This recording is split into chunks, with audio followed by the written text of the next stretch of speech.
I am personally a vintage perfume enthusiast. I just tend to like the aromas that older perfumes have to offer because each decade will try to push certain formulas, certain mixes of aromas, and that will determine what will be popular for a certain decade. For example, the 70s was all about musk, and today modern perfumes are usually about sweetness, fruitiness, light florals. In the 20s, it was all about musk again, actually, like the 70s, but also some powdery notes. But in this video specifically, because a lot of vintage perfumes have been discontinued over the years, so it is either very difficult to find them or impossible to find them, depending on how rare those perfumes were. But in this video, I will discuss the top perfumes, vintage perfumes that you could still get today that are still being produced and in reasonable numbers. So one of my favorites, actually, let's see, which is almost empty, unfortunately. This is called L'air du Temps by Nina Ricci, and I did a full review of this in a previous video, but this came out, this is like a classic. You'll often hear of this perfume in movies or TV shows, not only just from decades and decades ago, but even more recently. This was famously mentioned by Hannibal Lecter in Silence of the Lambs. This perfume came out in 1948, and L'air du Temps means the air of time, basically. And the thing about this perfume is that it really kind of signaled the end of World War II, even though it ended in 1945. 1948, people were still kind of rebuilding after the war, getting used to, things getting back to normal, basically. And this perfume has really delicious, succulent floral notes, really, contrasted with some nice musk notes and wood notes at the bottom. And I love this perfume because it has a certain warmth that a lot of floral perfumes don't have. A lot of floral perfumes are maybe a bit cold, maybe, refreshing, but still a bit cold. This is less refreshing and just more like warm and cozy. So this is definitely a classic perfume. I don't really think the formulation has changed that much since 1948, which is cool. Also, even though this is like a tiny sample bottle, this bottle design, which is the same as, the full-size bottle, hasn't changed since it came out. The doves represent, peace after the war. So that's about one of my favorite vintage choices. My other choice that I quite like, more of a niche, kind of an unpopular choice these days, Emeraude by Coty. I also did a full review of this. This came out in 1921, so it's even older than L'air du Temps. The thing about this is that it's made by Coty, and it has some interesting mixed notes of citrus and then musk, with a little bit of powderiness, but mainly citrus and musk, and maybe some wood notes. But this used to be a way more luxurious perfume in every sense of the word. Even the bottle, this bottle is kind of, not too impressive, plastic cap, very plain. But it used to be more decorative, way more, aiming for luxury. Unfortunately, Emeraude has lost its luxury status.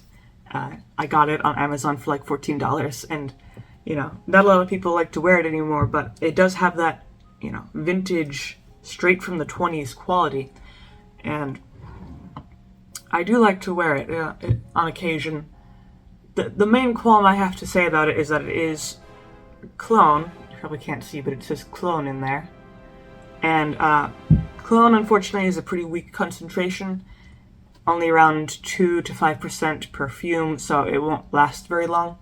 You'll have to put a lot on if you want it to last longer, but other than that, I quite like the smell. It's a very unique smell. Definitely, you could tell it's not a modern smell, but, if you're looking for vintage perfumes, you're not going for modern. So another, I mean, I don't even know if you can consider Chanel No. 5 a vintage perfume anymore, because it's just continuously making itself modern. And but it is from 1921, so I guess it is really actually the same year it came out, along with Emerald. You can tell it is from the past based on the musk notes that it has, the musk and civet notes, especially civet, because a lot of perfumes don't use civet anymore, even synthetic civet, but that note is still pretty prominent in Chanel No. 5, which is, I like that because it makes it unique. That animalistic civet note reminds you of a woman in a fur coat, how they used to wear back before animal rights became a thing. And besides that, it just has a certain classic nature that I don't think will ever go extinct, and it does have the floral notes, lots of white florals to make sure that the musk isn't too intense, It's overall a really nicely crafted, well-balanced perfume. And it definitely has the trademark of the 20s with the musk notes, along with a little bit of powderiness. Another one that I can't avoid mentioning is Joy.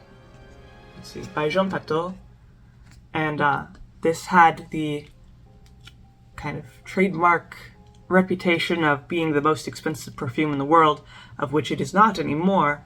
But when it came out, I forget how much it came out in 1930, the beginning of the Great Depression, and I forget, it was per ounce. It was like $8 back then, which would be the equivalent of like $400 per ounce today. Ridiculously expensive. And it seems very counterintuitive to try to sell the most expensive perfume in the world during the Great Depression, when a lot of people don't have any money. But that is exactly why this perfume did so well, because the people who still did have a bit of money at that time really wanted to, have something to enjoy in such a tough time. And Joy, even the name, Joy, this is gonna make you happy. So, and it's just, naturally luxurious. It has lots of wood notes, mostly.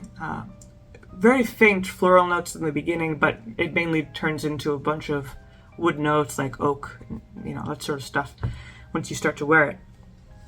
And even after the 30s, this still remained an extremely popular just perfume in general. And also, like Chanel No. 5, has those musk notes that really, you could tell is from a previous era.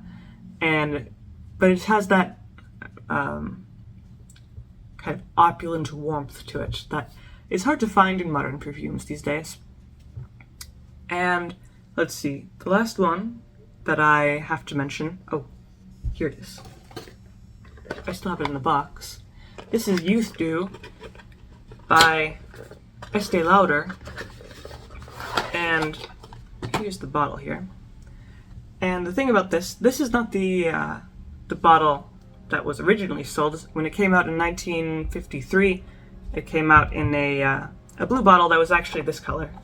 Kind of, I don't know what color to call it, maybe cyan or something. But this is the more modern bottle. And when it came out in the 50s, it was a huge hit, especially in the United States among middle-class women, because it was marketed to be luxurious but affordable. So, it wasn't just restricted to wealthy women, unlike Joy, which was restricted to wealthy women. So the thing with Youth Dew is that